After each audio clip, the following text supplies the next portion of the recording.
Anna Ecklund, who lived in the United States and was born in 1882.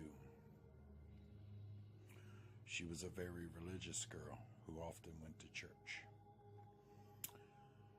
But as a teenager, Anna had to deal with depraved approaches from her father, who wanted an incestuous relationship with her. Anna, however, resisted the approaches.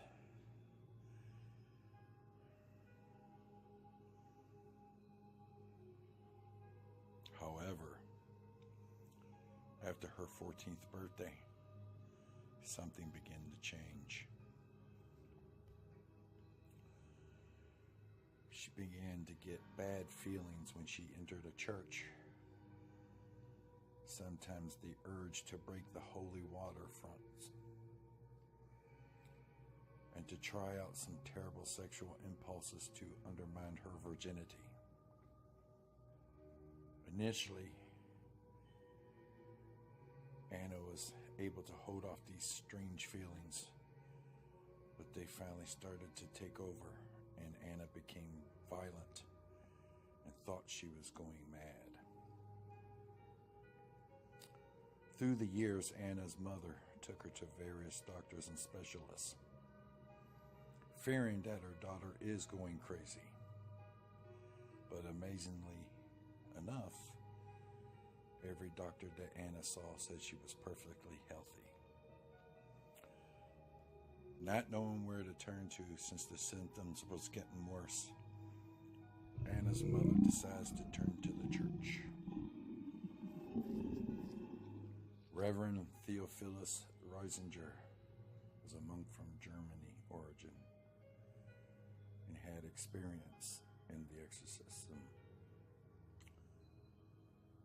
So he monitored her case for some time and came to the conclusion that Anna was possessed.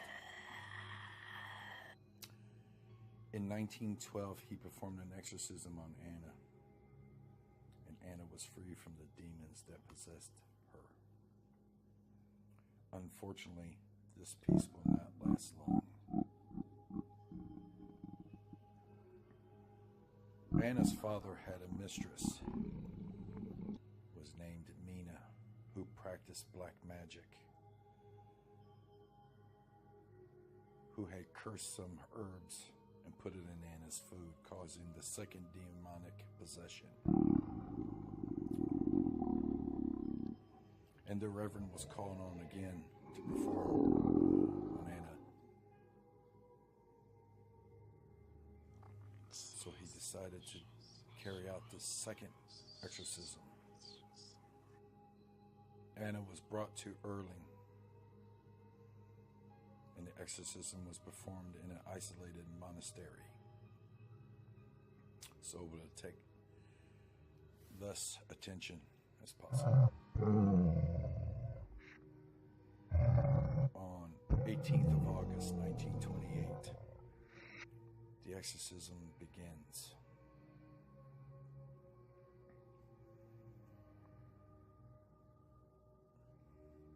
Anna became immediately hostile to sacred and blessed objects. Our Father, she even who managed art to in heaven, distinguish hallowed an be object that thy has been name. blessed from a normal one.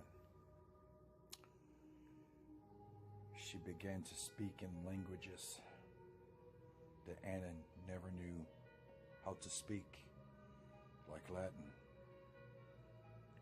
and on some occasions saying them backwards. She was bound to a bed to prevent her from hurting others.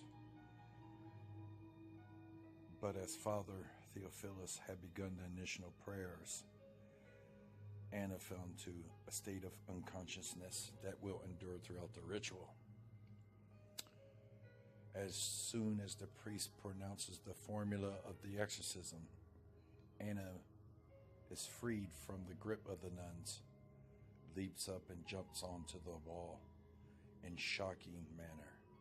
The nuns look as she was pressed against the wall above the door, like some supernatural being was holding her.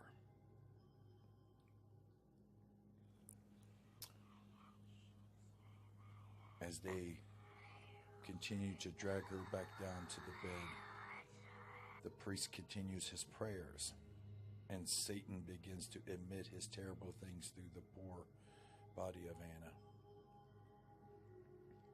The sounds coming from Anna was not even human. They were animal-like ways.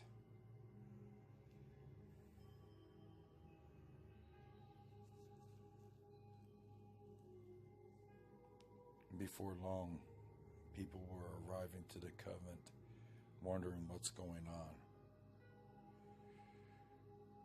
When they understand that it was an exorcism, after the verses and howls and grunts of Anna became more intense.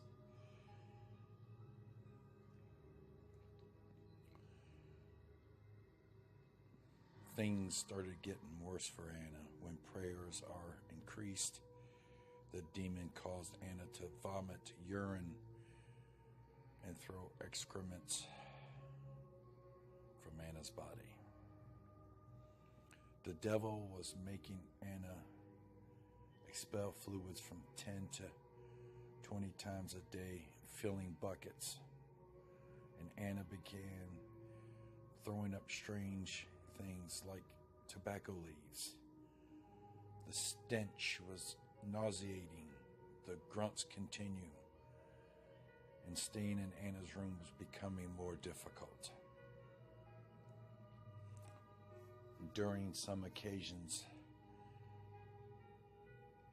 the father said he saw the devil in the corner with flames from his head, angered that he was getting rid of him.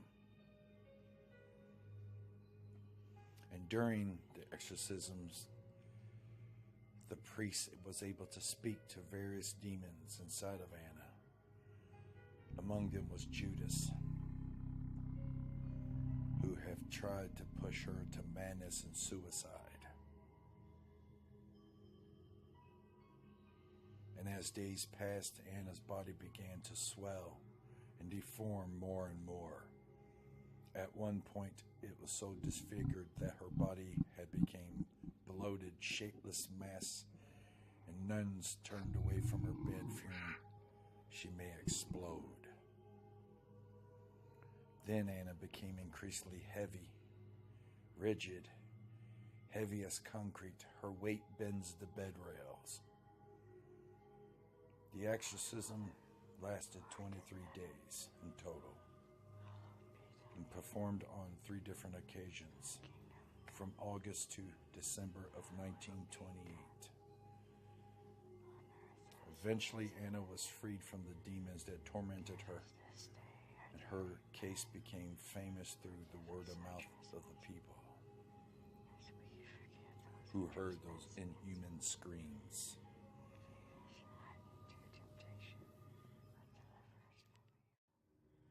According to the legends, and supposedly that even her father was able to torment her even longer and Mina from hell.